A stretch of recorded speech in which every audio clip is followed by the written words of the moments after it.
네, 안녕하세요. 서울 아산병원 비뇨기과과 서준교입니다. 오늘은 이제 방광암에 대해서 요새 사회적으로 관심을 가지시는 분들도 많고, 그래서 방광암에 대해서 전체적으로 어떤 증상을 가지고 있고, 어떤 암이고, 어떤 특징을 가지고 있는지, 그리고 어떤 치료법들이 주로 활용되는지, 이런 거에 대해서 간략하게 말씀드리려고 합니다. 그래서 목차는 비교적 간단하고요. 그냥 이제 내용은 어떤 방광암이 어떤 암이다라는 거에 대해서 그냥 간략하게 알고 가신다라고 생각하시면 될 것 같고, 내용은 이제 방광암이 어떤 건가, 그리고 증상과 어떻게 해야지 조기 진단에 도움이 되나, 그리고 방광암의 치료는 어떤 것들이 있나를 가지고 이제 간략하게 말씀드리겠습니다. 일단 방광암이라는 거는 말 그대로 쉽게 생각하시면 되고요. 방광에 생기는 암을 방광암이라고 합니다. 근데 이제 방광이라는 게 이제 요로상피라는 걸로 그 내부에 쌓여 있는 장기인데, 이쪽에서 발생하는 암을 병리학적으로 요로상피암이라고 얘기하고, 방광암의 대부분은 요로상피암입니다. 반대로 얘기해서 이제 요로상피암이라는 거는 요로상피가 있는 어디에든 생길 수 있는 건데요. 이 요로상피라는 게 오줌이 내려가는 길에 있는 그 세포들이기 때문에, 신장에서 오줌이 생성돼서 신우라고 해서 깔때기처럼 이 신장에서 이렇게 오줌이 모이는 깔때기가 있는데, 여기를 신우라고 하고, 이게 내려가는 게 요관, 오줌이 이제 방광으로 이어 전달하는 요관도 있고, 요관에 있는 게 이제 방광으로 전달되게 됩니다. 요 가는 길에 있는 모든 그 부분에서 생기는 암들을 요로상피암이라고 하고요. 그리고 이제 크기도 그렇고, 아무래도 오줌이 여기서 정체돼 있는 시간이 가장 길기 때문에 방광암이 그 요로상피암 중에서 대부분을 차지하는 거다라고 아시면 될 것 같습니다. 호발 연령은 저희가 방광암 같은 경우에서 60, 70대 연령대 주로 발생하고 있고요. 암이 이제 발생하는 기전을 생각해 보면, 요로상피암 같은 경우는 요로상피에서 암이 생기기 시작해서 이게 병이 진행되고 캐릭터가 변할수록 주변으로 침범하는 특징을 가지게 되고, 그게 침범하게 되면 방광 근육을 뚫고 밖으로 나갈 수도 있게 됩니다. 주로 이제 그 지역적인 분포를 찾아보면 미국 같은 서구나 선진국에서 유병률이 좀 더 높은 편이고, 그리고 그 백인들에서 조금 더 흑인과 백인들에서 좀 더 많이 발생되고, 아시아인은 비교적 적은 편이긴 한데, 이것도 생활 습관이랑도 좀 관련이 있기 때문에 서구 선진국에서 유병률이 높긴 하지만 한국이나 일본에서도 조금씩 점점 이제 발생률이 높아지고 있긴 합니다. 방광암의 위험 인자 같은 경우에는 일단 이제 안타깝게도 남자가 여자보다 방광암에 걸릴 위험성이 3 배까지 높은 걸로 알려져 있고요. 여기에 대한 이유는 뭐 남성 호르몬이라든지 거기 리셉터에 관련된 내용들, 뭐 여러 가지 이유가 있을 수 있지만, 일반적으로 생각하시기엔 그냥 남자들이 여자보다는 방광암에 걸릴 위험성이 높다라고 아시면 되고, 그 외에 환경적인 요소 중에서 이제 가장 중요한 게 흡연입니다. 흡연 같은 경우에는 다른 위험과 다르게 이제 방광암의 발생 위험들이 6 배까지 높이는 걸로 알려져 있고, 한 번이라도 흡연을 했으면 이걸 금연을 했다 하더라도 안 피운 사람보다는 훨씬 더 방광암의 발병률 자체가 높아집니다. 그리고 그렇다고 해서 이제 끊지 않아야 되느냐면 그게 아니고, 끊으면은 계속 흡연하는 지금 현재 흡연자보다는 훨씬 더 방광암의 발생률이 떨어지고 재발률도 떨어지기 때문에, 흡연은 어쨌든 방광암의 가장 위험한 인자라고 아시면 될 것 같고, 그 외에 이제 화학 물질 같은 것도 예전에 문제가 됐던 게 몇 가지가 있습니다. 대표적인 게 염색약 중에서 이제 현재는 퇴출된 염색약이 있는데요. 그게 예전에는 그 염색약을 쓰게 되면 방광암의 발병률이 높아져서 원인을 찾다 보니까 결국 염색약, 머리에 염색할 때 쓰는 약이라서 그게 이제 현재는 퇴출된 상태고요. 그래서 염색약 같은 경우에도 이게 아직도 만약에 그 비인가된 염색약을 쓰면 이런 일이 생길 수도 있기 때문에, 염색을 할 때는 그 우리나라 이제 식약처 같은 데 허가를 받은 염색약을 쓰시는 게 가장 중요하실 것 같습니다. 그 외에 지역적인 특징으로 방광 쪽에 염증을 일으키는 만성 염증을 일으키는 기생충 같은 것들이 어 그 이집트 쪽이었던 걸로 기억하는데, 그쪽에서는 방광암 발생의 주요 원인 중 하나이긴 합니다. 한국에서는 해당 사항이 없고요. 그래서 한국인들은 이제 주로 생각하셔야 될 게 흡연을 가장 하셔야 될 것 같습니다. 흡연과 방광암의 그 발병 위험 그 연관에 대해서는 여러 가지 연구가 많이 일어나서 많이 진행됐기 때문에 여기에 대해서 이론을 가지는 경우는 없고요. 그 발병 기전을 생각해 보면은 아까 그 머리에 있는 염색약도 마찬가지고 쉽게 말해서 이제 방광이라는 장기 자체가 오줌을 저장하는 역할을 하는 장기이기 때문에 화학 물질이나 아니면 그러니까 발암 물질이 만약에 소변으로 배출되는 발암 물질이 있다라고 했을 때 그게 오랫동안 그 세포랑 맞닿아 있는 시간이 길어지고 고것 때문에 방광암의 발생 위험도가 훨씬 더 높아지게 됩니다. 그래서 화학 물질 중에서 소변으로 배출되는 발암 물질 같은 경우에는 방광의 그 정체해 있는 시간이 길어지게 되고 방광 안에서는 그렇기 때문에 요로상피암 중에서도 방광암이 가장 발생률이 높게 되고요. 그리고 이제 이런 흡연이나 그 화학 물질이나 발암 물질들을 사용할 경우에는 어 마찬가지로 방광암의 발생 위험도가 높아지기 때문에 이런 원인으로 그 흡연과 방광암 그 흡연이 요로상피암 중에서도 방광암을 가장 많이 일으키게 되고 그 외에도 이제 요로상피 중에서 방광이 차지하는 비중이 가장 높기 때문에 그것 때문에도 방광암이 가장 흔한 요로상피암이라고 아시면 될 것 같습니다. 그래서 어쨌든 제가 뭐 마지막에 한 번 더 말씀드리겠지만 이번 강의에서 키 키로 꼭 하나만 아셔야 될 거를 생각하신다면 담배를 피우시는 분들은 지금 당장 끊으시는 게 가장 중요하실 것 같습니다. 방광암의 발병 기전에 대해서는 예전과는 요새는 좀 많이 많은 것들이 밝혀져 있으면서 유전자 검사도 많이 하고 어떤 변이가 생기면서 어떤 모양의 해부학적인 구조의 변화를 일으키고 이게 축적되면서 어떤 식으로 진행된다 이런 것들이 많이 밝혀져 있는데 이 부분에 대해서는 뭐 아마 증거가 점점 쌓이면서 약간씩 변할 거라서 이 부분을 중요하게 생각하실 필요는 없을 것 같고요. 저희는 어쨌든 변화시켜서 우리가 행동 생활 습관이나 이런 걸 교정하면서 뭔가 암의 발병 위험을 낮추거나 재발 위험을 낮추는 것에 관심을 가져야 되니까 그 면에서는 어쨌든 담배는 반드시 끊으셔야 된다고 생각하셔야 될 것 같습니다.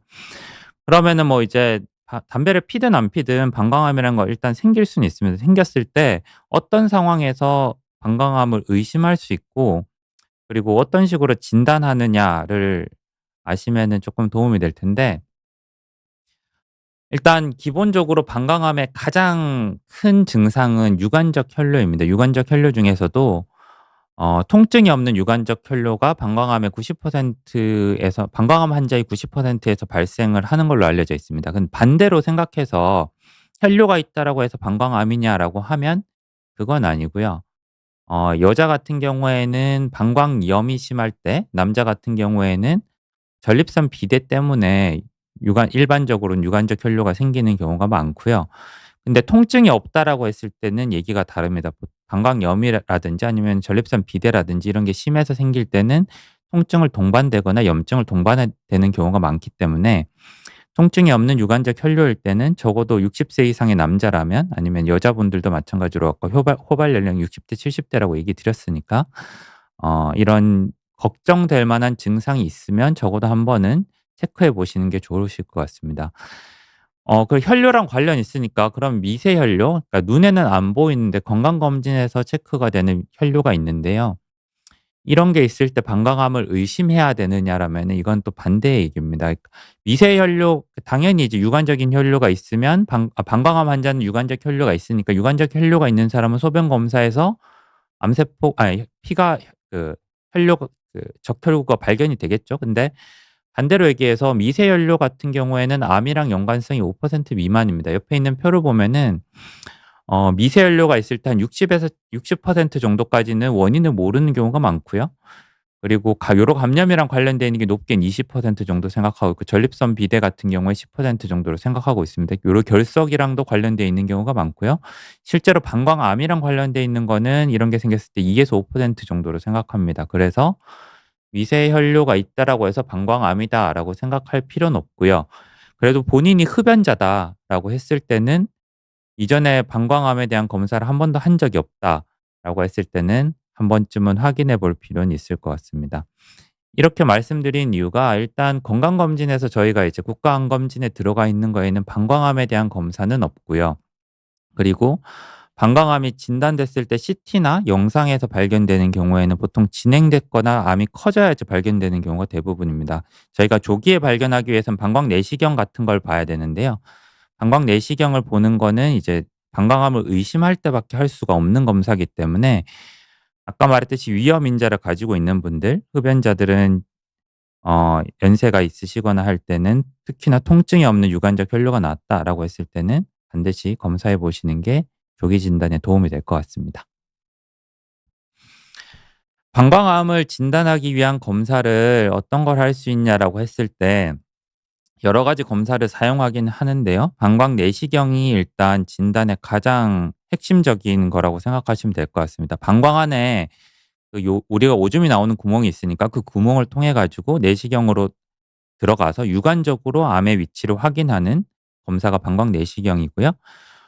요세포 검사라는 거는 소변에서 떨어져 나온 암세포를 확인하는 검사를 얘기하고, 이것도 굉장히 진단에서는 중요한 검사긴 하지만 이 문제점은 뭐냐면 이게 나왔을 때 소변 검사에서 암세포가 나왔을 때는 이게 방광암이 어딘가에 있다라고 우리가 생각할 수 있지만 반대로 모든 암에서 이게 나오진 않습니다. 그래서 특이도 높지만 민감도 낮은 검사라서 선별 검사로서의 의미는 조금 떨어진다라고 볼 수 있고, CT나 MRI 같은 경우에도 진행된 경우에는 발견될 가능성이 높지만 초음파도 마찬가지고요.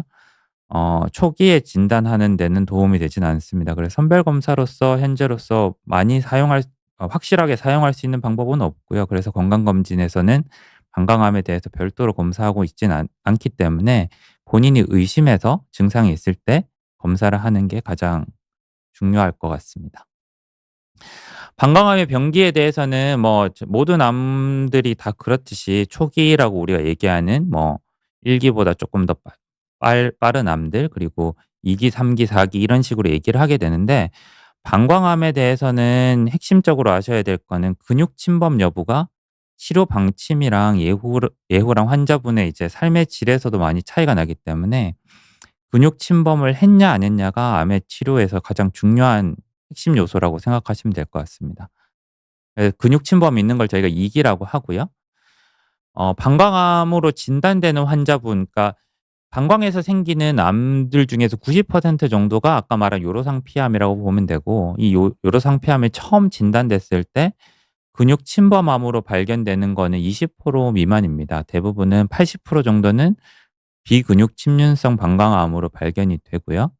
그중에서 90%는 이제 좀 덜 위험한 암이다라고 저희가 얘기를 하고, 7% 정도는 고위험암이라고 얘기하는 재발도 잘하고, 그리고 이제 근육 침범으로 진행될 가능성도 높은 암인 경우가, 암이 7% 정도 해당한다고 보시면 될 것 같습니다. 이건 첫 진단 때 얘기고요. 방광암이 재발하기 시작하고 그리고 치료에 좀 반응을 잘 안 하게 되면은 그 이후에 근육 침범성으로 진행될 가능성이 높다라고 보시면 됩니다. 그럼 방광암은 진단된 다음에 어떻게 치료하느냐를 얘기 드렸을 때, 아까 말했듯이 근육 침범 여부가 결국 치료 결정의 가장 중요한 요소인데요. 근육 침범이 어쨌든 저희가 첫 진단 후 첫 치료는 조직을 얻어야 되고, 조직을 얻기 위해서는 내시경으로 들어가서 방광에 있는 거, 우리가 진단할 때 방광 내시경을 통해서 암의 위치를 확인할 수 있다, 암의 모양을 확인할 수 있다고 말씀드렸으니까 그 내시경을 통해서 보이는 방광암을 제거하는 게 치료적인 목적도 가지고 있고, 그리고 진단적인 목적도 가지고 있습니다. 이게 암을 완전히 제거하자는 목적도 있고, 그리고 근육 침범 여부를 확인하기 위해서는 어쨌든 내시경으로 끌고 내서 치료를 해야 되기 때문에 이게 첫 치료가 되고요. 거기서 근육 침범이 발견이 됐을 때는 아 어 치료가 달라지는 게 뭐냐면, 근육 침범을 한 방광암은 한 저희가 30% 까지는 림프선으로 전이가 되는 걸로 알려져 있습니다. 그래서 근육 침범성 방광암의 그 주된 치료는 결국에 수술 전후로 항암 치료를 하고 방광을 제거하는 수술을 하게 되는데, 그럼 이때 다른 문제가 생기죠. 방광을 제거했으니까 그러면은 신장에서 오줌이 생겨서 요관을 통해서 오줌이 내려가서 방광에 저장이 되는데, 저장되는 장기가 없어지니까 그러면은 오줌은 어디로 배출되느냐라고 하면 저희가 장을 잘라서 새로운 방광을 만들거나 오줌이 나오는 길을 만들어 줍니다.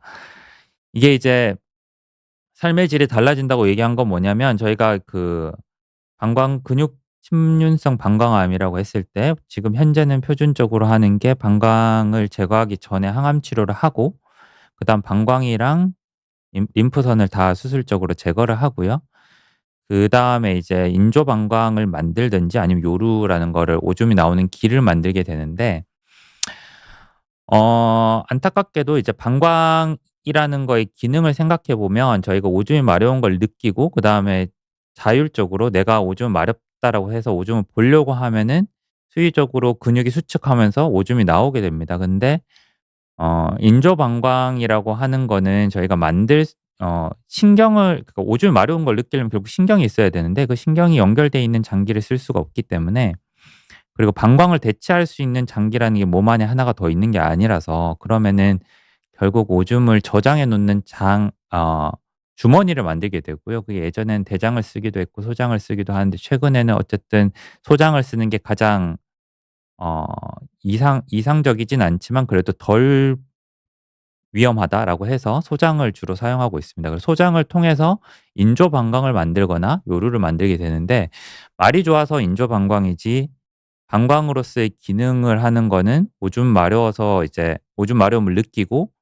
배출하기 위한 수축 능력 이거는 다 없는 상태고요. 그냥 주머니로서의 역할만 한다고 보시면 됩니다. 그래서 삶의 질이 굉장히 나빠진다고 말씀드리는 이유는 오줌 마려운 걸 느끼지 못하기 때문에 불편감을 느끼게 되고요. 그 장이 팽창되는 듯한 불편감을 느껴서 이걸 통해서 '오줌이 마렵다.'라는 걸 알게 되고 그 시기를 쪼끔 늦게 그러니까 소변이 마렵다는 걸 제대로 못 느끼니까 그 시기를 놓치게 되면은 신장으로 그 압력이 걸리게 됩니다. 어쨌든 인조방광이라는 거에 오줌이 꽉 차게 되면 거기에 압력이 이제 걸리기 시작할 테니까 그럼 요관을 통해서 신장으로 거꾸로 된 압력이 걸리게 되고 그럼 감염도 생길 수 있고 신기능 저하도 향후에는 생길 수도 있습니다. 그래서 불편감을 가지고 소변을 배출하는 걸 본인이 이제 시간을 조절해서 해야 되고 그리고 아까 말했듯이 수축 능력이 없어지는 거기 때문에 복압을 통해서 배뇨를 하게 되고요. 복압으로 배뇨를 하게 되면 잔뇨가 생길 가능성이 있습니다.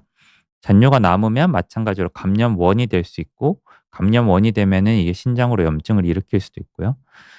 그래서 인조방광이라는 게 아직도 저희 그 수술적인 기술은 많이 늘어나서 합병증은 많이 줄어든 상황이긴 하지만 저희가 생각했을 때 이상적인 인조방광은 아니고요. 그래서 근육 침범성 방광암일 경우에는 그런 여러 가지 문제를 안고 있어야 되기 때문에 좀 많이 그전에 저희가 이제 근육 침범 그 방광암이 진단이 됐을 때 아까 대부분은 비근육 침범성 침륜성 방광암으로 진단이 되게 되니까 이 선에서 해결하는 게 저희의 주된 목적 중 하나입니다. 그리고 향후에는 기술이 발전되면 아마 감각도 느낄 수 있는 인조 방광을 만들려고 하겠죠. 그런 걸 하게 이제 되게 되고요. 어쨌든 방광암의 치료는 진단에서 가장 중요한 거는 아까 말했듯이 근육 침륜성 방광암이냐 아니냐를 판단하는 거고 어 그다음에 이제 치료할 때 치료 방침 결정에 가장 중요하고 환자분의 삶의 질에 가장 중요한 거는 결국 방광을 제거해야 되느냐 안 해야 되느냐 근육 침범이 이냐 아니냐가 어쨌든 방광암의 진단과 치료에서 가장 중요한 요소라고 보시면 될 것 같습니다. 그다음에 이제 그럼 비근육 침륜성 방광암이라고 해서 하면은 이제 내시경으로 수술하게 되고 방광을 잔존시킬 수 있으니까 그러면은 환자분이 훨씬 근육 침륜성 방광암보다는 당연히 환자분의 삶의 질이 좀 나은 건 사실이지만 그렇다고 해서 여기는 문제가 없느냐면은 방광암 자체에 문제가 있습니다. 방광암이 기본적인 특성이 재발을 잘한다는 문제가 있고요. 그리고 또 다른 쪽으로 그 재발의 원인을 생각해 보면은 아직까지 저희 현재 기술로서는 부족한 부분들이 많다고 보시면 됩니다. 일단 첫 번째로 할 수 있는 거는 뭐냐면 방광암이 저희가 이제 생겼을 때 저희가 '충분히 잘 제거했다.'라고 생각하고 암 자체도 뭐 재발을 안 하는 암이라고 하더라도 아까 말씀드렸듯이 이제 방광암의 발병 기전 중에 대부분이 화학 물질에 방광에 오랫동안 접촉하면서 요로 상피를 변형시키는 게 문제가 되는 거니까, 그러면은 한 군데만 암이 생길 가능성보다 여러 군데 암을 만들 수 있는 소인을 가지고 있을 가능성이 높겠죠. 그래서 요로 상피의 변이가 이미 축적돼 있는 상태일 가능성이 높고요. 쉽게 말하면은 여러 방광 안에 있는 여러 세포들이 이미 암이 되기 직전 단계일 가능성이 좀 있습니다. 그러면은 지금 있는 걸 하나를 제거한다고 해도 새로운 암이 발생될 가능성이 있는 거죠. 그래서 재발 가능성이 그것 때문에도 좀 높을 수 있고, 두 번째로는 이제 방광 내시경을 통해서 방광암을 제거하게 되는데, 이 기술 자체도 굉장히 옛날에 개발된 기술이고, 뭐 이걸 좀 더 시야 확보나 아니면은 제거하는 방식이나 제거하는 기계들의 발전이 있긴 했지만, 근본적으로 아직까지 넘어야 될 산이 있습니다. 뭐냐면은 결국은 저희가 눈으로 방광암을 확인하고 그 암을 이제 내시경으로 통해서 제거하는 거겠 건데, 방광 안에 있는 방광 전체를 이제 뭔가 이제 방광암 표지자를 던져 가지고 여기에 암이 있다라는 걸 다 확인하고 할 수 있는 게 아니고, 결국 눈에 의존하기 때문에, 그리고 방광이라는 게 팽창 수축을 하는 장기다 보니까 수축되고 팽창되는 거에 따라서 모양이 달라질 수 있고, 거기에 따라서 이제 미세한 암들이 안 보일 수도 있습니다. 그러면은 내시경을 통해서 제거를 저희가 충분히 했다라고 생각하지만, 실제로는 남아 있는 암이 있을 가능성도 있고요. 그리고 이제 방광 내시경을 통해서 이렇게 경료도 방광 종양 절제술을 하게 되면, 우리가 눈에 보이는 암세포라는 게 눈에 다 보이면 좋지만, 저희가 이제 방광암이 밖으로 이렇게 확실하게 암처럼 보이는 부분만 제거하게 되는 거지, 밑에 있는 이제 기저부에 있는 암들 같은 경우에는 이게 암세포라는 게 일반 세포랑 완전히 다르게 생겼다라고 볼 수가 없거든요. 그래서 실제로는 우리가 충분히 다 제거했다라고 생각하지만 밑에 남아 있는 암세포들이 있을 수가 있습니다. 그러면은 이게 재발의 원인이 될 수도 있는 거고요. 그다음 또 생각하는 것 중에 하나는, 저희가 내시경을 통해서 이 방광암을 완전히 도려내게 되면 좋겠지만, 방광 요도라는 게 크기가 정해져 있고, 굉장히 크진 않고, 방광암 안에 있는 암들은 클 수가 있습니다. 2cm, 3cm 짜리도 있지만 5cm가 넘어가는 엄청 큰 암들도 있을 수 있기 때문에, 그러면 그거를 완전히 도려내서 끄집어낼 수가 없고요. 그래서 암세포를 저희가 이제 수술할 때는 근치적 절제라고 우리가 얘기하는데, 그러니까 암을 그대로 두고 주변에 암이랑 닿아 있는 부위를 완전히 도려내는 거를 가장 중요하게 생각하는데, 방광 내시경 수술에서는 그게 현실적으로 조금 불가능합니다. 그래서 이걸 잘라서 여러 조각으로 잘라서 내기 때문에, 그럼 암세포들이 일부가 떠다닐 수가 있다라고 생각하고, 이게 어 요로상피 방광 안에는 점막층이 있어서 사실은 방광 안에 바로 붙지는 않는데, 거기에 상처가 있다거나 아니면 우리가 제거한 부위에서 뭐 점막이 날아갔다거나 아니면은 그 요로상피까지 가는 길이 뭐 노출이 돼 있는 상황이라고 하면, 이 떠다니던 세포들이 다시 재생착할 수 있다라고 봅니다.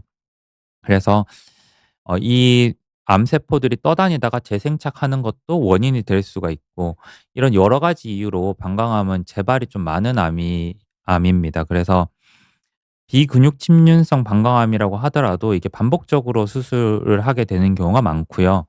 그리고 특히나 첫 진단일 때 아니면은 근육 침륜성 방광암을 의심할 때, 저희가 이제 그냥 쉽게 생각해 보면, 근육이 침범돼 있다 아니다는 결국 우리가 잘라낸 세포들을 가지고, 잘라낸 조직을 가지고 병리과 교수님이 보고 이거 하나하나를 봐서 근육에 침범한 암세포가 있냐 아니냐를 보는 겁니다. 근데 우리가 이제 내시경으로 끌어내다 보니까 조각조각 내서 그 조직이 나가게 되고, 그중에 일부는 이런 근육, 만약에 실제로 침범이 있더라도 이 루프로 이제 자르는 과정에서 이게 지혈을 하기 위해서 전기로 소작하면서 자르게 되는데, 그럼 근육층에 실제로는 만약에 암세포가 침범이 있다라고 하더라도 그 부위를 저희가 이제 전기 소작을 하면서 잘리면서 타 버리면은, 실제로 암이 근육 침범이 있더라도 없는 것처럼 보일 수도 있습니다. 그래서 그런 여러 가지 이유 때문에 고위험이라고 생각했는데 근육 침륜성 방광암이 안 나왔을 때는 재수술을 하는 경우가 많고요.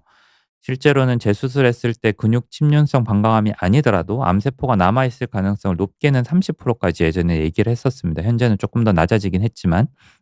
그래서 어쨌든 일련의 과정들이 재수술을 그 비근육 침륜성 방광암 같은 경우에는 반복적인 수술을 하게 되는 경우가 많아서 그것 때문에 괴로워하시는 분들이 많다고 아시면 될 것 같습니다. 그러면 이제 저희도 그냥 가만히 있느냐라고 하면은 그게 아니고 이걸 어떻게든 막아보기 위해서 여러 가지 시도를 했었는데요. 실제로 어 충분히 효과가 있었던 거는 이전까지는 하나 밖에 없었었고요. 방광에 이제 결핵균을 집어넣어 가지고 그걸 통해서 사실은 예전에 그 기전도 정확하게 모르고 쓰긴 했었습니다. 뭐 그냥 '면역 반응을 일으킬 거다.'라고 생각해서 썼던 거고 효과가 좀 있어서 그걸 이제 많이 쓰고 있는데 현재는 그 BCG라는 그 치료 외에도 항암제를 넣는 것도 예전에 항암제가 효과가 없다라고 생각했지만 어떻게 해야지 효과적으로 전달할 할 수 있는지를 많이 연구를 해서 항암제 전달률을 높이기 위해서 어떤 스케줄로 넣는지 그 어떤 약을 쓰는지 이런 거를 많이 연구해서 현재는 항암제도 방광 안에 이제 집어넣어서 치료를 하게 되고요. 이게 왜 중요하냐면은 방광에 결핵균을 넣게 되면은 이제 효과는 재발을 억제하는 효과는 있었지만 문제는 이게 감염을 일으키는 경우도 있었고요. 그래서 이제 고령 환자거나 면역이 좀 저하돼 있다라고 생각하는 환자분들 같은 경우에는 감염을 일으켜서 고열이 생기고 결핵균에 감염이 되는 경우도 있었고 그보다 더 문제가 되는 거니 결핵균이라는 거를 약으로 쓰다 보니까 약 그 독성을 약화시킨 거긴 하지만 어쨌든 균을 약으로 쓰려고 하면 이걸 생산을 해야 되는데 생산할 수 있는 시설이 많지가 않습니다. 그래서 이게 뭐 만약에 그 전 세계에 한 일본에 하나랑 미국에 하나였나 어쨌든 두 군데서 생산을 하고 있었던 걸로 기억하는데 그게 만약에 그 생산 라인이 오염이 되게 되면은 그 생산 라인이 완전히 날아가게 되고 그러면 실제로 치료를 해야 되는 환자들은 있는데 균이 수급이 안 돼서 치료를 못 하게 되는 경우가 많았습니다. 그래서 이런 상황에서 아예 양을 그 결핵균 치료하는 양을 줄이거나 스케줄을 늘려가면서 하는 걸 아예 가이드라인에 올라갈 정도로 이게 굉장히 중요한 문제가 됐었는데 환자분도 많이 늘어난 것도 있고요.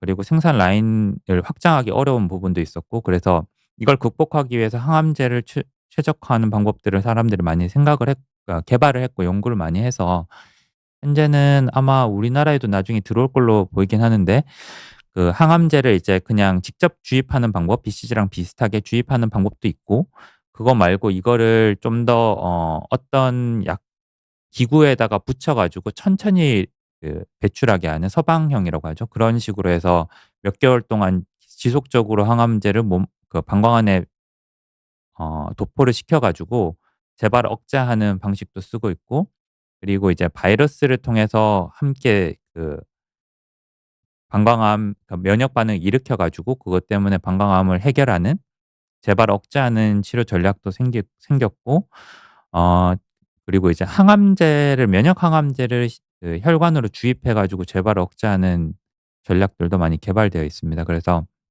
아마도 이 부분이 많이 개발되고 있는 부분 중 하나고 그리고 이제 이렇게 그 초기암이나 이제 전이가 없는 암에서 항암 치료를 하려고 하면 방광암에 효과가 있는 약들이 전이성처럼 좀 많이 진행된 암에서 효과가 있는 약들이 많이 나와야지 이게 점점점점 약이 앞단으로 이렇게 들어오게 되거든요. 근데 이제 방광암 같은 경우에는 이전까지는 좀 약들이 개발이 많이 안 되고 있다가 최근에 많이 개발도 되고 있고 사람들이 많이 제약회사에서도 많이 관심을 가지고 있는 분야이기 때문에 아마 이제 방광암 같은 경우에는 초기암에서도 점점점점 치료 전략이 발전할 것으로 기대하고 있습니다. 그래서 이제 좀 두서없이 말씀을 드리긴 했는데 꼭 말씀드리고 싶은 거는 뭐냐면은 첫 번째 문장이고요. 담배 피시는 분은 오늘 만약에 관심이 있어서 이걸 들으려고 방송을 켜셨을 거고 그런 분들이라면 지금 담배를 피고 있다면 당장 끊으십시오. 담배를 피는 거는 방광암 이 어떤 암이냐 아니면 방광암의 증상이 뭐냐 이런 걸 보는 것보다 금연하는 게 가장 중요합니다. 그리고 두 번째로는 이미 이전에 폈다. "나는 금연했지만" 뭐 아니면 "담배를 이전에 폈었다."라고 하거나 아니면 이제 본인이 이제 고령이시고 해당 가능성이 있다라고 하시는 분들 중에서 증상을 하나만 기억한다면 통증이 없는 유관적 혈류, 눈에 보이는 소변에서 피가 나는 거죠. 그게 있으면은 건강 검진을 한다고 다 어 모든 암을 다 발견할 수 있는 건 아니고요. 피 검사를 한다고 해서 암을 발견할 수 있는 것도 아닙니다.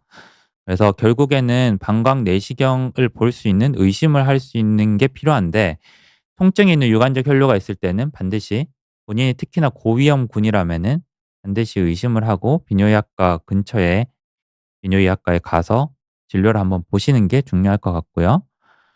그리고 방광암에 걸리신 분들도 아마 들으실 수 있다라고 생각해서 말씀드리고 싶은 건데 방광암은 아까 여러 가지 이제 한계들이 있어서 기술적인 한계도 있고 암 자체의 특성도 있고요.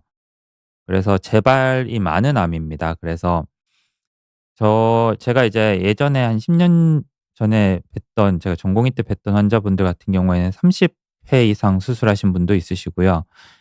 어쨌든 여러 가지로 되게 힘든 암이긴 한데 이게 본인의 잘못이라고 생각할 이유도 없고 그게 이제 뭐 그 수술한 사람을 잘못 만나서 그런 게 아니냐라고 하시는 분들도 있으신데 저한테 찾아오시는 분들 중에서 그런 분들이 있으신데 그건 아니고요. 방광암이라는 거는 워낙에 재발이 많은 암이기 때문에 그거의 재발에 대해서 본인이 뭘 잘못했다 아니면 누가 뭘 잘못했다라고 생각하실 필요 없으시고 담배를 피신다면은 그건 본인 잘못입니다. 담배는 피시면 안 됩니다. 재발은 누군가의 잘못도 아니다라고 하시면 될 것 같고 그리고 되게 비관적인 얘기를 많이 하긴 했지만 그래도 제가 기대하고 있는 건 뭐냐면 이 방광암에 재발이 많고 예후가 나쁘고 이런 부분들은 특히나 이제 수술하고 나서 근육 침범 침륜성 방광암에서 여러 가지 불편함이 있고 이런 부분들은 현재 기술적인 문제 그리고 약이 좀 개발이 덜 돼서 이런 여러 가지 한계 때문에 현재 의학 기술의 한계 때문에 이런 문제들이 많은 암이라고 보시면 되고 최근에 이제 가장 신약 개발이 두드러진 게 비뇨기암 중에서는 방광암이라고 보시면 됩니다. 그래서 앞으로 치료 성적과 예후가 아마 많이 좋아질 것으로 기대되기 때문에 특히나 또 조기 진단에서도 한계가 많아서 조기 진단을 하기 위한 여러 가지 전략들을 사람들이 찾고 있고 새로운 방법들을 다 찾고 있고 이게 뭐 실제로 어느 정도까지 시장에 나올 수 있을지 모르겠지만 전 단계까지 가 있는 기술들은 꽤 많이 발표가 되고 있기 때문에 조기 진단에도 아마 나중엔 도움이 될 수 있는 기술들이 생길 걸로 생각이 됩니다. 그래서 이제 오늘 준비한 내용은 다음과 같고요. 지금까지고요. 뭐 이제 질문하시는 분 내용에 대해서 조금 말씀드리도록 하겠습니다. 첫 번째는 섬섬옥수님 말씀을 드려야 될 것 같은데요. 방광암 초기 증상이 궁금하다고 하시고 오른쪽 옆구리 통증이 2-3 정도 지속되고 있는데 방광의 문제일 수 있나요? 라고 하셨는데요. 이게 방광암의 초기 증상이라는 거는 방광암의 초기 증상은 없고요. 아까 말했듯이 암에서 가장 많이 발생할 수 있는 증상은 유관적 혈뇨입니다. 그래서 혈뇨가 있다라면은 걱정을 하시는 확인을 한 번쯤은 해 보시는 게 좋고 특히나 통증이나 아니면 감염이나 소변이 자주 마려운 증상이나 이런 거 없는 혈뇨가 있다면은 방광암에 대해서 의심을 하는 게 좋은데 옆구리 통증이랑 방광암이랑은 대부분은 관련 없고요. 옆구리 통증이 생길 수 있는 원인 중에서 가장 흔한 거는 여자분들 같은 경우에는 감염이나 뭐 신우신염일 때도 생길 수 있지만 신우신염일 때는 열이 더 특징적인 증상이기 때문에 열이 없이 그냥 옆구리 통증이 생긴다라고 하면 오줌 내려가는 그 요로개랑은 관련 없을 가능성이 좀 더 크고요. 그리고 만약에 통증이 더 심하다. 2-3 정도의 통증이 아니고 거의 10에 가까운 통증이다라고 할 때는 요로결석이랑 관련이 돼 있을 경우가 많은데 그것도 아니시기 때문에 아마 방광암이랑은 무관한 증상이라고 생각하시는 게 맞을 것 같고, 증상이 계속되거나 혈류가 동반되거나 하면은 추가적인 검사를 한번 해 보시는 게 도움이 될 것 같습니다. 그다음에 네버올드 님이 "혹시 소변 색깔이 변하는 게 안 좋은 징후인가요?"라고 하셨는데, 이것도 굉장히 광범위한 말씀이시고요.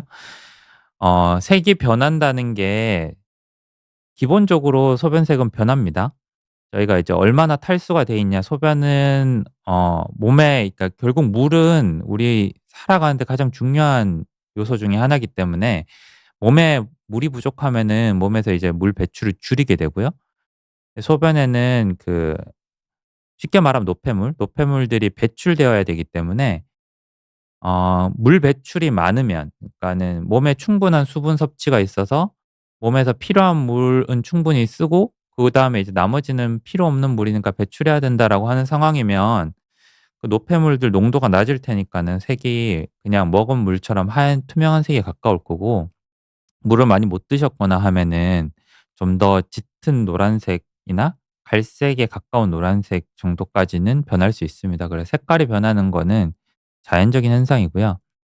근데 색깔이 만약에 "붉은색으로 변한다."라고 했을 때는 그거는 이제 혈뇨라고 볼 수 있죠. 정말 심한 혈뇨는 저희가 토마토 색깔까지 라고 얘기하는데, 석류 주스 정도의 색깔만 해도 충분히 큰 혈뇨라고 볼 수 있기 때문에, 이게 뭐 수혈이 필요할 정도의 혈뇨일 가능성은 엄청 낮지만, 그래도 석류 주스 정도의 색깔이라고 하면은 혈 유관적 혈뇨라고 봐야 되고요. 그러면은 거기에 대해서는 검사를 해 보실 필요가 있습니다. 그래서 결론만 말씀드리자면 색깔 변하는 건 당연하지만 붉은색이 비칠 때는 조금 주의하는 게 좋다라고 생각하시면 될 것 같고요.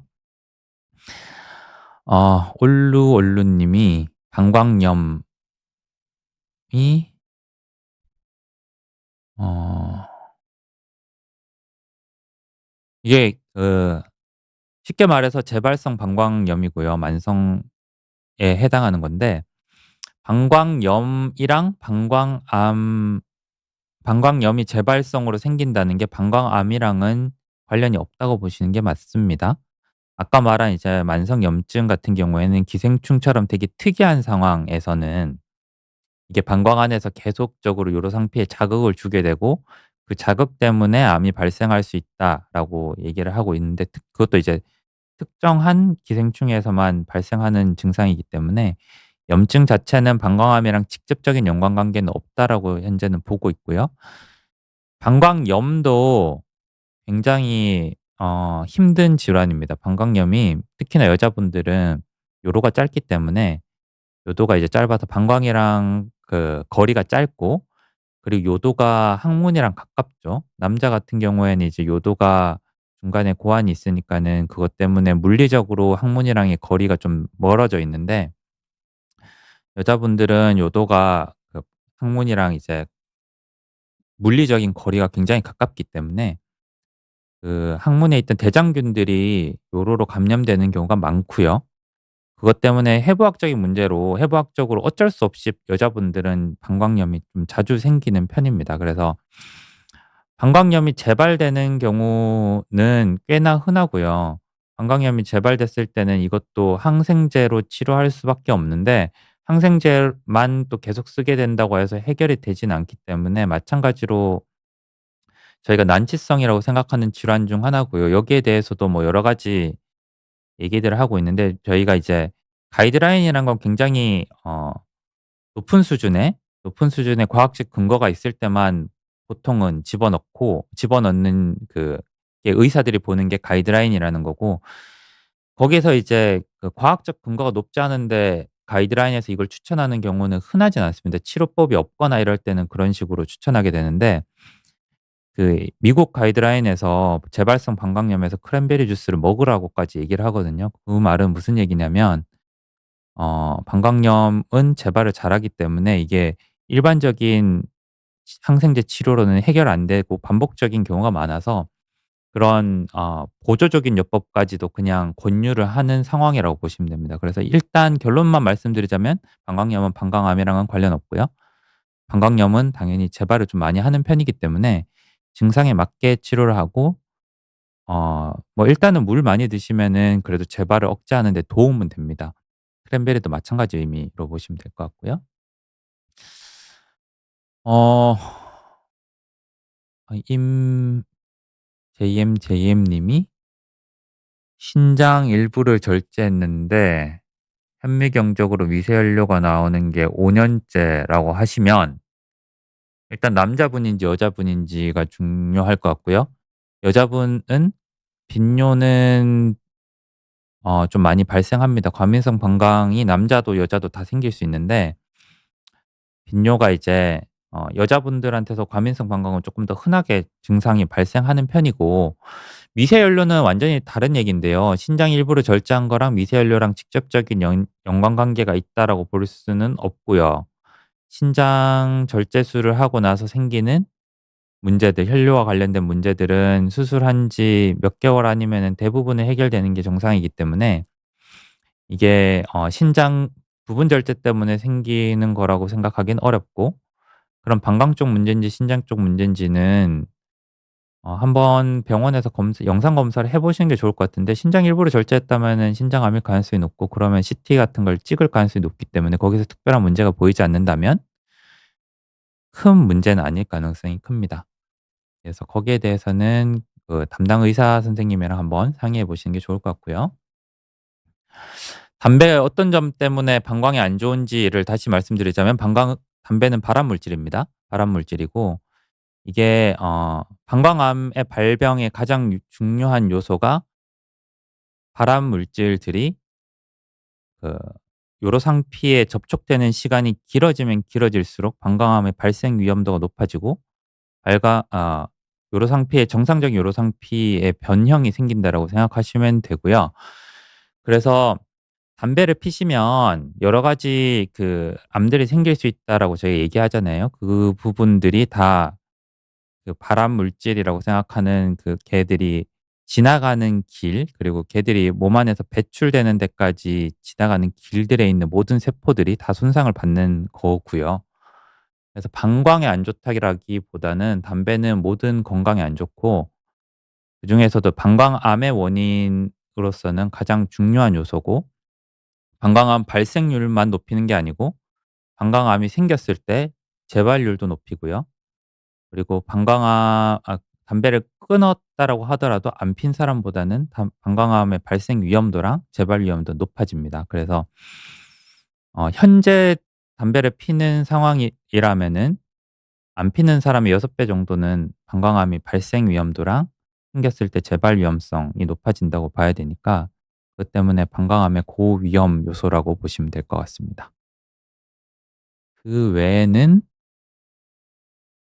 크랜베리가 방광염에 효과가 있는지를 여쭤보셨는데 방광염에 효과가 있다라고 과학적으로 말씀드리기는 어렵고요.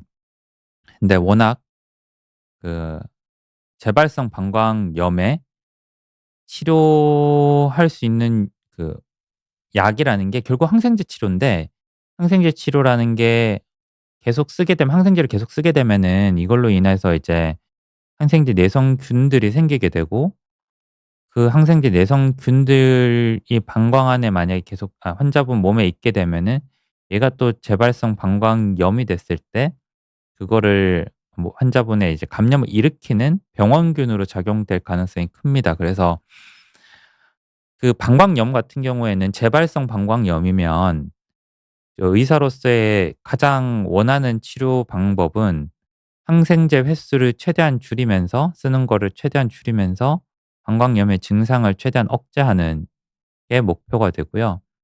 그런 목적에서 이제 크랜베리 같은 거를 가이드라인에서도 과학적인 근거는 약하지만 추천할 수밖에 없는 상황이라고 보시면 됩니다. 그거보다 더 좋은 방법이 있다라면은 즉 그게 이제 가이드라인에 들어가게 될 거고요.